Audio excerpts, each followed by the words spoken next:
ప్రస్తుతం కోనసీమ జిల్లా రాజోలులో నియోజకవర్గంలో జరుగుతున్నటువంటి ఈ యొక్క కొబ్బరి చెట్లు అయితే భారీ నష్టం అయితే మిగిల్చింది. అలాగే ప్రస్తుతం ఏ విధంగా నష్టం జరుగుతుంది, అసలు ఈ కొబ్బరి చెట్లు ఈ విధంగా మోడుబారి పోవడానికి ప్రధాన కారణం ఏంటని ఇక్కడ ఉన్నటువంటి గ్రామస్తులు ఉన్నారు, తెలుసుకునే ప్రయత్నం చేద్దాం. సార్ చెప్పండి, ఈ యొక్క చెట్లు ఈ విధంగా ఎందుకు మారిపోయి ఎన్నాళ్ళ నుంచి ఇటువంటి సమస్య మీకు ప్రారంభమైంది? యాక్చువల్గా అంతకుముందు ఇది ఒక ఉద్యానవనం లాగా, ఒక నీలగిరి ఊటీలాగా చల్లటి వేసవి విడిదిలాగా ఉండేది సార్. ఇది ఎవరైనా వస్తే 10 మంది ఇక్కడ విడిదికి సాయిగా శుభ్రంగా టవల్ వేసుకుని పడుకుంటూ ఉండేవారు మా ఇంటికి వచ్చిన చుట్టాలు. ఆవేళ 10 మందికి భోజనం పెట్టగలిగాం. ఈవేళ ఎవడన్నా పిలిస్తే వెళ్ళి తినే పరిస్థితి వచ్చింది ఇక్కడ రైతాంగానికి. ప్రత్యక్షంగా మీరు చూస్తున్నారు. ఒక ఎకరానికి వచ్చి ఇప్పుడుండబడ్డ రేట్లో 2 లక్షల రూపాయలు వస్తుంది మాకు. అవన్నీ పోయినాయి. ఈవేళ పవన్ కళ్యాణ్ గారిని తీసుకురావడానికి ముఖ్య ఉద్దేశం అందరి సంకల్పం, ప్రతి ఒక్క రైతు ఆవేదన. ఇది పోరాటం అనుకుంటారు, పోరాటం కాదు, ఆవేశం కాదు, ఒక ఆవేదన. మేము ఆయన వస్తే మా ఆరాటం ఏంటంటే కొంత ఊరటైనా చూపిస్తారనే ఉద్దేశం మీద పవన్ కళ్యాణ్ గారు రావాలి, ఈ సమస్యను ప్రత్యక్షంగా చూడాలి, మాకేదో మేలు చేయాలనే తపన. మేము ఒకటి అడిగాం పవన్ కళ్యాణ్ గారిని, వేదిక మీద ప్రత్యక్షంగా అడిగాం, మాకు ఏటుగట్లు వేయాలి, నీరు ఎక్కకూడదు, అక్కడ ఉండబడ్డ కాపురం ఉన్నటువంటి ఇల్లుని నీరు ఎక్కకుండా అక్కడ ఉండబడ్డ వెల్ వాటర్ మేము తాగుతాం, బోర్వెల్ వాటర్ తాగుతాం, ఆ వాటర్ సాల్టిష్ కాకుండా ఉండాలనే ఉద్దేశం మీద ఆయన ప్రత్యక్షంగా మేము అడిగాం. ఇకపోతే కొంతమంది ప్రతి రైతు ఆర్థిక ఇబ్బందులతోటి ప్రైమరీ అగ్రికల్చర్ లోన్ సొసైటీ, ప్రాథమిక వ్యవసాయ సంఘాలు ఉన్నటువంటి లోన్స్ను కూడా మాఫీ చేయమని కోరారు. అది వాస్తవం కూడా. కారణం ఏంటంటే చాలా నిర్జీవ పరిస్థితిలో అంపశయనం మీద ఉన్నాం. ఏదో ఈ కోనసీమ రైతులకి ఊపిరి పోద్దామని వచ్చినటువంటి మహానుభావుడు, ఉప ముఖ్యమంత్రి వర్యులు, పంచాయతీరాజ్ శాఖ మార్చులు, అందరి ప్రియతమ నటుడు, నాయకుడు పవన్ కళ్యాణ్ గారిని కోరటం జరిగింది. భగవంతుడు ఆయన కూడా మంచి మనసునిచ్చి మా కోరికను తీర్చాలని మనసవాచ కోరుకుంటూ థ్యాంక్స్ టు యూ సార్. ఎన్ని ఎకరాల్లో మొత్తం ఇది నష్టపోయిందని మీరు వివరించడం జరిగింది? యాక్చువల్గా ఆయనకి చెప్పడం అంటే 2000 ఎకరం. 2000 ఎకరం అంటే రమారమి 1,60,000 1,70,000 కొబ్బరి చెట్టు. ఒక కొబ్బరి చెట్టు వచ్చి మినిమం 220 కొబ్బరికాయల నుంచి మ్యాక్సిమం 280 కొబ్బరికాయలు వస్తాయి.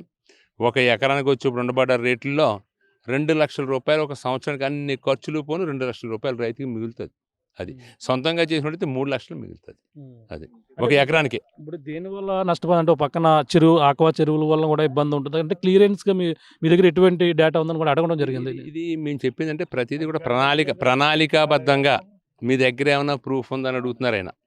ఇది మేము చెప్పేది ఏంటంటే డెడ్జింగ్ వల్లనే కాదు, ఈ ఓఎన్జీసీ కార్యకలాపాల వల్ల ఒక అడుగు కుంచుకుపోయిందంటే మా అందరి యొక్క ఉద్దేశం అది. ఆ కుంచుకుపోవడంలో యావరేజ్గా ఉన్నటువంటి ఈ వాటర్ పొలాల్లోకి ఇళ్ళల్లోకి వచ్చేస్తుంది. పై ఇంకోటి ఏంటంటే ఈ ఆక్వాకల్చర్ వల్ల బాగా వాటర్ పొల్యూట్ అయిపోయి సాల్టీస్ ఎక్కువైపోయి ఆ కెమికల్స్ వల్ల కొబ్బరి తోటలు చచ్చిపోవడం జరుగుతుంది. అది మెయిన్. అది ఇప్పుడు ఎన్ని సంవత్సరాల నుంచి ఉందండి? 1988లో డెడ్జింగ్ చేశారు, 2018లో డెడ్జింగ్ చేశారు, 2019లో స్టార్ట్ అయింది, 2025 వచ్చేటికి 80-85% పోయినాయి. అది ఆయన ఏం చెప్పారంటే ఖచ్చితంగా నాకు కొంత టైం కావాలి, ఒక 45 రోజులు వ్యవధి ఇవ్వండి, మళ్ళీ ఇంకొకసారి అధికారులతో సమీక్ష ఏర్పాటు చేస్తాను, చేసిన తర్వాత ప్రైమరీగా ఏదో కొంత చేస్తానని చెప్పి ఆయన మాట ఇవ్వడం జరిగింది. ఏవైనా 1 year 1.5 year పడుతుందని కూడా ఆయన మా తోటి చెప్పడం జరిగింది. అది ఇప్పుడు ఈ సమస్యలు మీకు ఏ విధంగా ఉంది, ఎటువంటి ఇబ్బందులు పడుతున్నారు, ఈ ఎన్ని ఎకరాల్లో ఇటువంటి ఇబ్బందులు తలెత్తుంది? ప్రస్తుతం అయితే 4,000 ఎకరాల్లో ఇది ఇబ్బంది పడుతుందండి. దీనికి సరైన శాశ్వత పరిష్కారం తీసుకురావాలని మేము పవన్ కళ్యాణ్ గారిని కోరాం. అతను 45 రోజులు వ్యవధి అడిగారు. వ్యవధిలో ఈ 45 రోజుల్లో ఆయన స్టడీ చేసి ఈ డిపార్ట్మెంట్స్ అందరితో స్టడీ చేసి దానికి శాశ్వత పరిష్కారం నేను తీసుకొస్తాను. ఇది ఒకటే కాదు, కోనసీమ అంతా కూడా ఆయన తీసుకొస్తానని చెప్పాడు. దాంతో మేము ఆయన చెప్పిన దానికి మేము కొంచెం సంతృప్తి చెంది ఉన్నాం. త్వరగా పరిష్కారం చూపిస్తారని మేము ఆశిస్తున్నాం. ఎన్ని గ్రామాల్లో ఉందండి సంస్థ? అంటే మొత్తం ఎన్ని గ్రామాలకి ఈ యొక్క కరవాక నుంచి కేశవదాసపాలెం అండి, ఒక ఇంచుమించుగా 11 గ్రామాలు నుంచి ఇది సమస్య ఉందండి. పూర్తిగా ఈ సమస్య గత 2018 నుంచి కూడా ఈ సమస్య ఉంది. అంతకు ముందు నుంచి ఉంది కానండి, 18 నుంచి డ్రెడ్జింగ్ చేసిన తర్వాత కొంచెం ఎక్కువైందండి. ఎంతమంది రైతులు నష్టపోతున్నారు? సుమారుగా ఇంచుమించుగా మీకు ఒక 90,000 మంది రైతులు, అంటే కోనసీమ జిల్లాగా చెప్తున్నాం. ఇక్కడైతే మీకు ఇంచుమించు సుమారు ఒక 1000 మంది రైతులు, పెద్ద రైతులు చాలా నష్టపోవడం జరుగుతుంది.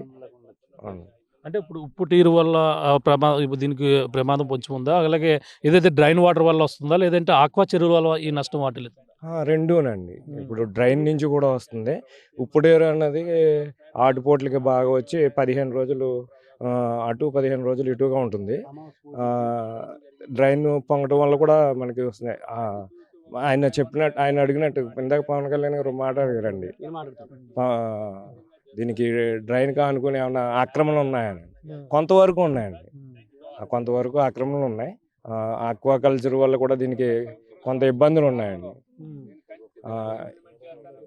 ఇవన్నీ తీసుకుని ఆయన 45 రోజుల్లో మనకి శాశ్వత పరిష్కారం చేస్తారని ఆశిస్తున్నాను.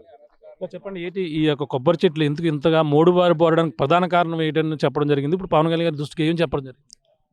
ఈరోజు పవన్ కళ్యాణ్ గారు రావటం మాకు ఇక్కడ ఈ ఈ ప్రాంతాల్లో చాలా ఆనందదాయకం.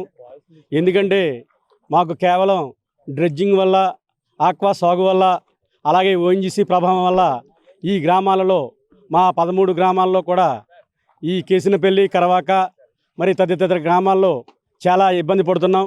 పూర్తిగా కొబ్బరి చెట్లు పూర్తిగా తలలో వాడిపోయి మొత్తం చనిపోయినాయి. చాలా ఇబ్బందిగా ఉంది. ప్రజలు చాలా ఇబ్బంది పడుతున్నారు. ఎందుకంటే మాకు ప్రధాన వ్యవసాయం కొబ్బరి పంట. ఆ కొబ్బరి పంట అయిపోయినప్పుడు మాకు వేరే ఆధారం లేదు. మాకు ఈ పరిస్థితుల్లో మాకు దేవుడిలా పవన్ కళ్యాణ్ గారు రావటం, అది మాకు 45 రోజుల్లో సమస్య పరిష్కారాన్ని చేయటానికి ఆయన వెతకడం ప్రారంభిస్తా అని చెప్పడం జరిగింది. మరి ఇదంతా కూడా కొబ్బరి బోర్డు కూడా కేంద్రం నుంచి కొబ్బరి బోర్డు ద్వారా ఈ కొబ్బరి సాగు నిమిత్తం సుమారు 2000 మంది రైతులు ఈరోజు ఈ ప్రాంతాల్లో, ఈ 14 గ్రామాల ప్రాంతాల్లో చాలా ఇబ్బంది పడుతున్నారు. ఇక్కడ ఏ విధమైన ఆదాయం లేదు, ఇతర పంటలు కూడా ఏమీ లేవు. అందుకోసం ఈ సమస్యను ప్రధాన సమస్యగా తీసుకుంటారని చెప్పేసి డిప్యూటీ సీఎం పవన్ కళ్యాణ్ గారు వెల్లడించారు. ఎందుకంటే ఈ కోనసీమ జిల్లాలో 90,000 మంది రైతులు ఈ కొబ్బరి పంట మీద ఆధారపడి ఉన్నారు. మరి ఈ కొబ్బరి పంట పోవడం వల్ల చాలా ఇబ్బందికర పరిస్థితి ఉంది. నాకైతే ఈ తలలు ఊడిపోయి పడిపోవడం వల్ల చాలా బాధాకరంగా ఉందని చెప్పి మన డిప్యూటీ సీఎం గారు చెప్పడం జరిగింది. ఎందుకంటే మాకు ఈ ఆదాయం లేకపోతే వేరే విధంగా మాకు ఏ విధంగానూ కూడా లేదు. మా ప్రస్తుత పరిస్థితుల్లో 4 సొసైటీలు, గూడపల్లి, కేసినపల్లి, తూర్పుపాలెం, శంకరగుత్తం, ఈ 4 సొసైటీలు కూడా ఈ ప్రధాన పంట కొబ్బరిపై ఆధారపడి ఉంది. అయితే రైతుల్ని చాలా ఇబ్బంది పెడుతున్నారు అధికారులు. మరి ఆ సమస్యను కూడా పవన్ కళ్యాణ్ గారి దృష్టికి తీసుకెళ్ళడం జరిగింది. ఆయన కూడా మాట్లాడతా అని చెప్పి చెప్పడం జరిగింది. ఎందుకంటే మాకు ఈ 4 సొసైటీలకు కూడా సహకార సంఘాలకి ఈ అప్పులని మాఫీ చేసి వెంటనే మాకు రైతులకి తగిన న్యాయం చేయవలసిందిగా మా ఉప ముఖ్యమంత్రి వారిని కోరాం. వారు చేస్తారని చెప్పడం జరిగింది. మాకు ధన్యవాదం. మేడం, చెప్పండి, ఈ యొక్క సమస్యను మరి ఎలా అనుకోవాలి? అట్లా ప్రధానంగా డ్రైనేజ్ ప్రాబ్లం వల్ల, లేదంటే సముద్రం ఉప్పు నీరు వల్ల, లేదంటే ఈ యొక్క ఆక్వా చెరువుల వల్ల ఈ యొక్క సమస్య? ఇప్పుడు నా పేరు గాయత్రి అండి. నేను బీటెక్ చదివాను. నేను బీటెక్ చదవడానికి కారణం ఏంటంటే మా డాడీ ఒక రైతు బిడ్డను నేను. ఒక రైతు బిడ్డ ఇంజనీరింగ్ చదివిందంటే చాలా గ్రేట్. ఎలా చదివించారు అంటే ఈ కొబ్బరి తోటను నమ్ముకున్నానండి. దీనిని నమ్ముకుని నేను ఇంతవరకు చదవగలిగాను. ఈరోజు ఒక స్థాయిలో ఉన్నాను. అది ఎలా నిలబెట్టగలిగారంటే దీనిని నమ్ముకునండి. ఇప్పుడు గత 6 సంవత్సరాల నుంచి మాకు తినడానికి, ఉండడానికి కూడా కష్టంగా ఉంటుంది. అటు చూస్తే మేము సముద్రానికి పక్కన ఉన్నాము, ఇటు కాలువకి మధ్యలో ఉన్నాము. ఒక 50 సంవత్సరాల తర్వాత మా ఊరు ఎక్కడ ఉంటుందో కూడా మాకు తెలీదు. ఇంకొకటి ఏంటంటే ఇప్పుడు మేము 6 సంవత్సరాలు 7 సంవత్సరాల నుంచి నష్టపోయిన రైతులకి మాకు ఆదాయం అయితే ఎంత ఉందో దానికి పరిష్కారం కావాలండి. మీరు పరిష్కారం చేయండి, చేస్తానని మాట ఇచ్చారు. అది అతి త్వరగా చేయాలని కూడా కోరుకుంటున్నాను. కానీ ఈ 6 సంవత్సరాల నుంచి తినడానికి కష్టంగా ఉన్నదానికి కూడా న్యాయం చేయాలని నేను అడుగుతున్నానండి. ఇప్పుడు మీరు పంట రావడానికి, మళ్ళీ కొబ్బరి చెట్టు పెద్దదవడానికి మాకు ఇంకా దానికి 5-6 సంవత్సరాలు టైం పడుతుంది ఖచ్చితంగా. ఈ 6 సంవత్సరాలు మీరు తినడానికి, ఉండడానికి కూడా కష్టంగా ఉంటుంది కదండి. ముందు దానికి కూడా పరిష్కారం ఆలోచించాలన్నది నా పాయింట్. ఇప్పుడు ఆయన మాట్లాడారు యువత అని చాలా టైమ్స్ మాట్లాడారు. యువత అని మాట్లాడిందంటే ఆయన మా గురించి మాట్లాడారు. ఒక 50-70 సంవత్సరాల తర్వాత మేమనేది ఈ ఊర్లో ఉండాలి అంటే మాకేదో ఒకటి ఆదాయం ఉండాలి కదండి. దాని గురించి కొంచెం ఇది కూడా ఆయన దృష్టికి మాకిక్కడ ఒక 50 చెట్ల వరకు ఉంటుందండి. అప్పట్లో చిన్నప్పుడు అలా కొబ్బరి పండించేవారు, అవి తీసుకొచ్చేవారు, మమ్మల్ని తీసుకొచ్చేవారు. ఇది కనిపించేది అక్కడ మాదే, అట్లా ఉండేది. ఇప్పుడు మేము తర్వాత మా తరానికి చూపించాలి అంటే ఇక్కడ ఏం లేదండి. అది ఉండాలంటే ఇప్పుడు నిలబెట్టాలి.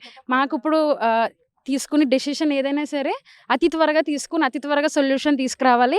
అలాగే తినడానికి అంటే 6 సంవత్సరాల నుంచి బాధపడుతున్న దానికి ఇంకో 6 సంవత్సరాలు బ్రతకడానికి కూడా మాకు ఆదాయం చూపించాలనేది నా పాయింట్. అంటే ఇది ఒక్కరోజు సమస్య కాదు, పవన్ కళ్యాణ్ గారు వచ్చిన సమస్య కాదు, గతం నుంచి కూడా ఉండేది. గతంలో ఉన్న నాయకులకి ఈ సమస్యని మీరు అందరూ కూడా ఎందుకు వివరించలేదంట? వివరించారండి, వివరించిన దాన్ని వాళ్ళు టేక్ కేర్ చేయలేదు, పట్టించుకోలేదు, అంతవరకు వెళ్ళలేదు. అప్పుడు ఉన్న ప్రభుత్వం అలాంటిది, ఇప్పుడు ఉన్న ప్రభుత్వం అలాంటిది. అందుకు కాబట్టి స్వయంగా డిప్యూటీ సీఎం గారు ఈ మారుమూల ఉన్నటువంటి కేసనపల్లి గ్రామానికి రావడం కూడా చాలా ఆనందంగా ఉంది మాకు.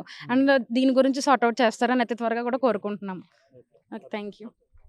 చెప్పుకొస్తున్నారు. అలాగే ఇప్పుడైతే ఈ యొక్క ప్రాంతాల్లో మొత్తం అన్ని కూడా గత కొన్నాళ్ళ నుంచి కూడా ఎవరు వచ్చినా సరే సమస్యను అయితే పట్టించుకోలేదు. ఇప్పుడు అయితే ఏపీ ఉప ముఖ్యమంత్రి పవన్ కళ్యాణ్ వచ్చారు. మా సమస్య ఒక 45 రోజులు సమయం అడిగారు. ఆయన వచ్చి ఈ యొక్క ఎన్ని ప్రాంతాలను కూడా చూసి అవన్నీ కూడా పరిశీలించి ఈ సమస్య ఏ విధంగా తలెత్తుతుంది, దీనికి ఏ విధంగా చేస్తే పరిష్కారం అవుతుందని కూడా అవన్నీ కూడా ఆలోచిస్తారని కూడా వీళ్ళందరూ కూడా రైతులందరూ కూడా మొత్తం ఒక నమ్మకంతో ఉన్నటువంటి పరిస్థితి ఉంది. ఏదేమైనా ఈ యొక్క కోనసీమ అయితే మొత్తం ఇదే మాత్రం కొనసాగితే కోనసీమ మొత్తం అంతా కూడా ఇప్పటికే 2,500 ఎకరాల్లో ఈ సమస్య అయితే తలెత్తింది. దాదాపుగా కొంతమంది రైతాంగం తీవ్రంగా నష్టపోయినటువంటి పరిస్థితి ఉంది. ఈ కేసనపల్లిలోనే దాదాపుగా 1000 మంది రైతులు నష్టపోయి ఈ యొక్క పోయినటువంటి ఈ కొబ్బరి చెట్లను చూసి తల్లడెల్లుతూ వాళ్ళంతా కూడా కొన్ని రోజులుగా ఆదాయం లేక చాలా ఇబ్బందులు తలెత్తుతున్నటువంటి పరిస్థితులు కూడా ఉన్నాయంటూ కూడా పవన్ కళ్యాణ్ దృష్టి కూడా తీసుకెళ్లారు. ప్రస్తుతం మరి ఈ సమస్యను మరి పవన్ కళ్యాణ్ ఏ విధంగా గట్టెక్కిస్తారు? ఈ సమస్య మరి ఓ పక్కన ఏదైతే సముద్రం తరుముకొస్తున్నటువంటి ఉప్పు నీరు కావచ్చు, పక్కన డ్రెడ్జింగ్ కావచ్చు, ఏదైతే డ్రైనేజ్ వాటర్ కావచ్చు, ఆక్వా చర్యలు, ఓఎన్జీసీ ఇవన్నిటి వల్ల కూడా తీవ్రంగా నష్టం పోయామని కూడా వీరందరూ చెప్పుకొస్తున్న నేపథ్యంలో మరి ఆ సమస్య ఏ విధంగా పరిష్కారం లభిస్తుంది, ఏ విధంగా ముందుకు వెళ్తారని కూడా వేచి చూడవలసిన పరిస్థితి ప్రధానంగా కనపడుతుందని చెప్పాలి. ఇది కూడా తాజా పరిస్థితి. కెమెరాతో ప్రకాష్, స్టార్ టీవీ, ఈ యొక్క రాజోలు నియోజకవర్గంలో ఉన్నటువంటి కేసనపల్లి గ్రామం నుంచి. చరిత్ర సృష్టించినోడు ఇప్పుడు ఆ చరిత్రని తిరగరాయబోతున్నాడు. అబద్ధాల గోడల్ని బద్దలు కొట్టి నిజాలను రాగా మీ ముందుంచబోతున్నాడు. నిజమైన వార్తల కోసం వెంటనే డౌన్లోడ్ చేసుకోండి రా యాప్ని.